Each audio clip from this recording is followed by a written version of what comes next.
Hello, everyone, and good afternoon. It's 12:30, just in time for our 15-minute focus. So before we get into this, given this is the first one we've done, the 15-minute focus is really to help educate, pass along information, hit topics that are relevant, really things that are coming to us that our agents are asking for. I think webinars right now are a dime a dozen, and folks candidly don't have time to sit at a 30-minute or a 60-minute webinar. So we want to do these small chunks, hit really specific topics, dive into it. Main goal is to educate and equip everyone involved. So as I go through this, feel free to ask questions in the chat. We can answer them in real time. We can also reserve a little bit of time at the end. What I will plan on doing is taking us up to the 15 minutes though. If anyone wants to stick around afterwards, feel free to do so, and we'll go ahead through some Q&A. Also, this is being recorded. So for anyone that was not being able to attend, or if you want to come back to this later, we're going to go ahead and post this in a couple different spots. So let's get straight to it. So we have professional services. So this is the topic that came up first to us. I think a lot of our agents have books of business that focus on professional services, and they range from small to large. I think what we want to talk about today are the small to medium professional services. The reason I say that is typically when you get to the larger professional services bucket, you have businesses that are better resourced, they're better influenced, usually internally, around this topic, and it's not as much of an uphill battle to get the awareness shift in their mind. It's really with the small to medium size, and because of that, we're actually dealing with businesses that are at more risk because of that. Hackers know that. They still keep larger businesses as targets, but the smaller ones are much easier because there's a lower level of awareness, and therefore there's lower preparedness. So I want to hit a couple categories, and it's mainly around the messaging for you as an agent to get across to your client or to a prospect. How could a breach happen to their business? What would it mean? And then I want to talk about some of those objections, because I think that's really probably where a lot of folks are here, why you're here, is to just kind of get some pieces of information that you can take with you and then work with your clients and hopefully get over a hurdle. Talk about cyber and get them to consider putting a safety net under. So how do these things happen with professional services? True to many, many businesses, email is really the main vector. So you're looking at different types of breach events, whether it be a specific malware or ransomware, gaining entry and just tracking data, tracking keystrokes, whatever it may be. The main vector is through email. So unless you're dealing with a professional service that doesn't use email for their business, they have a very open exposure right there. There are also other vulnerabilities that are very relevant, but email is the one that's typically most used, particularly when it comes to social engineering scams, manipulating the human element, where at one point in time, it was worth a hacker's time to actually use brute force and try to go into someone's business. It is a lot easier to now simply ask someone to open the front door for them.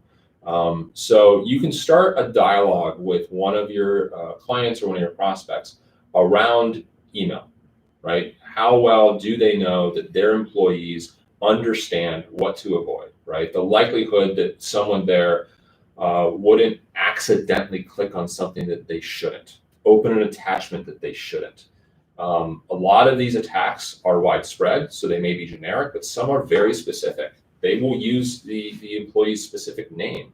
They'll call out instances that are relevant to the employer, maybe relevant to a scenario such as invoicing, something like that. And they may create a false sense of urgency, right?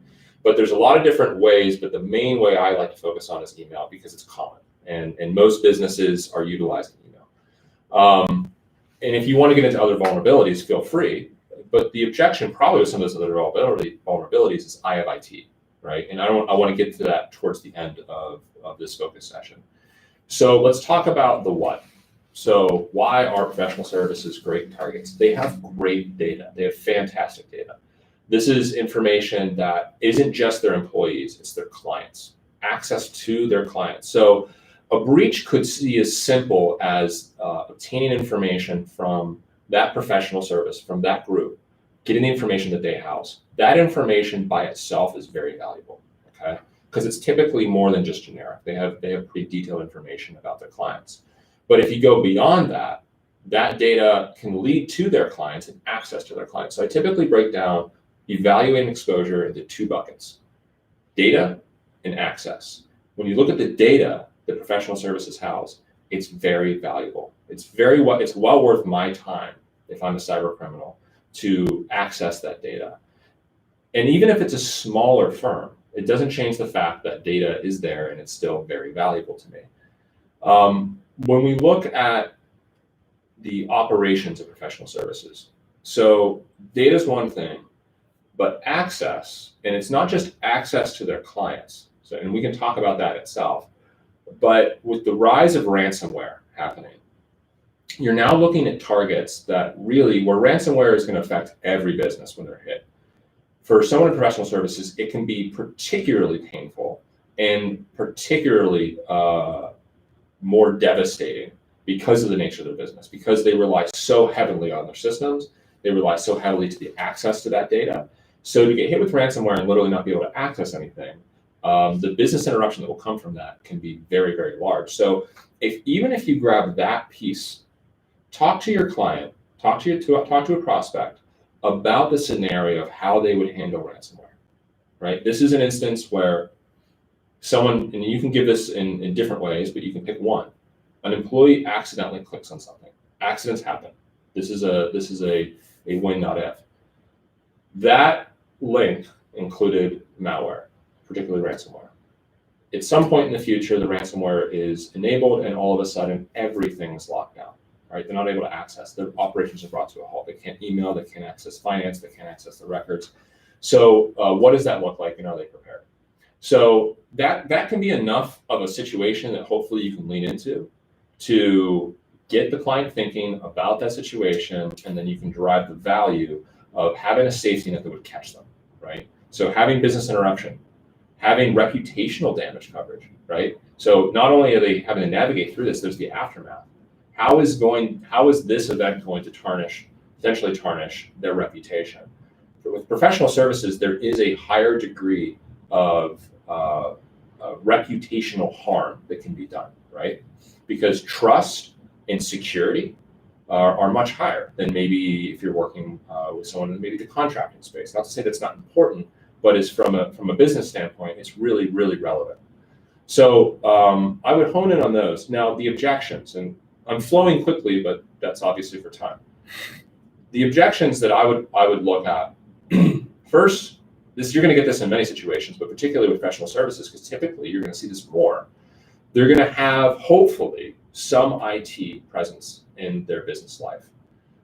Probably it's going to be an MSP, a managed service provider, a third party that is overseeing the telecommunications and systems, but then also the security of the organization. Now, some MSPs different from others. Some are really good, some are not as good. But also, not all businesses listen to the third party that's telling them, hey, you should be doing this, this, and this. So just because someone has a third-party IT service, that does not give them the ability to say they have an airtight environment. They have someone that's probably providing them good recommendations, but we don't know what recommendations they're actually taking. And at the end of the day, good technology is one thing, but you can't keep it airtight, particularly when it comes to human error. People make mistakes. Even IT makes mistakes. So we look at the human element is just one element that's probably pretty common. If you sat down with your client's MSP, and I have done this many times, and this is someone that's really done a very robust, good job putting a box around their environment. Talk to them about the human element. Well, what are they doing around the possibility of one of the employees accidentally doing something they shouldn't do? There's very little control you can have there. So just opens up more of the reality that's going to happen. Also, I work a lot with MSPs. I talk to them a good amount, many of which fully agree that their client should have a cyber liability policy. So when you may think an IT person may object to it, a lot of times they actually will agree with it. It's not a threat to their job. It's not saying that the IT person is not doing their job. It's just the reality of what someone in IT is going to accept when it comes to the likelihood of something happening. and they can only do so much, right? They don't want to be liable either. So I would take that objection head on.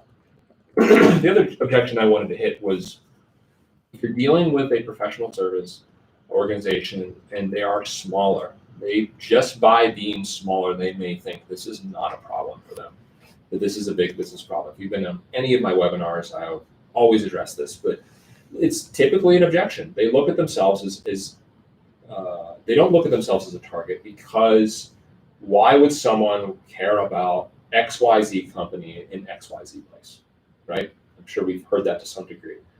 The reality is that it doesn't matter, right? Because they're small, that actually makes them more of a target because of the exact thinking they just said. So keep that in mind and don't be afraid to turn that around. That's exactly why they need to be taking this more seriously and be doing something. And there's plenty of options. It doesn't have to be a cyber liability policy that's in the thousands. There's affordable options out there, and every professional service organization should have a policy in place, a standalone policy.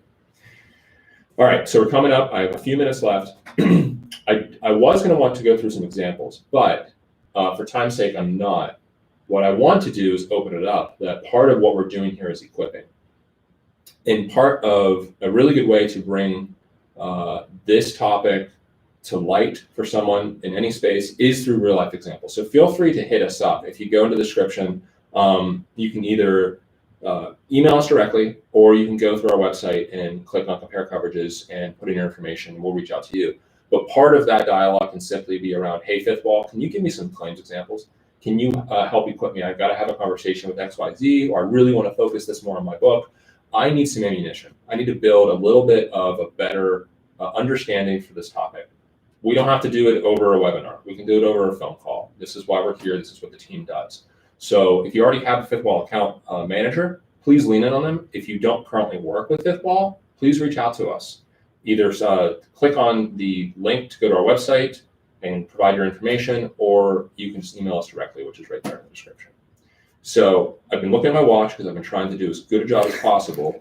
And John's in the corner laughing because I was afraid I was going to start rambling, which I often do. And I'll pause there. Any questions in the chat? Awesome. All right. So with the 1 minute left, here's what I want to say. You're the client's risk advisor, right? If this hasn't been brought up yet, it needs to be brought up. It's relevant, particularly for professional services. How devastating this can be for professional services is much, much more compared to other industries. What I said earlier, particularly around ransomware, but business interruption, that's a big reality. But then also, because of the amount of data that they have, a simple breach that exposes client information, depending on how many clients they have, that could really escalate fast when you start looking at the typical cadence of going through a claim. The amount of notification that they would have to supply, the amount of credit monitoring they have to supply, all of those crisis management pieces that we would go through for professional services are usually highlighted. There's usually much more of those. And so you're looking at an event that really is going to hit a lot of different facets of a policy.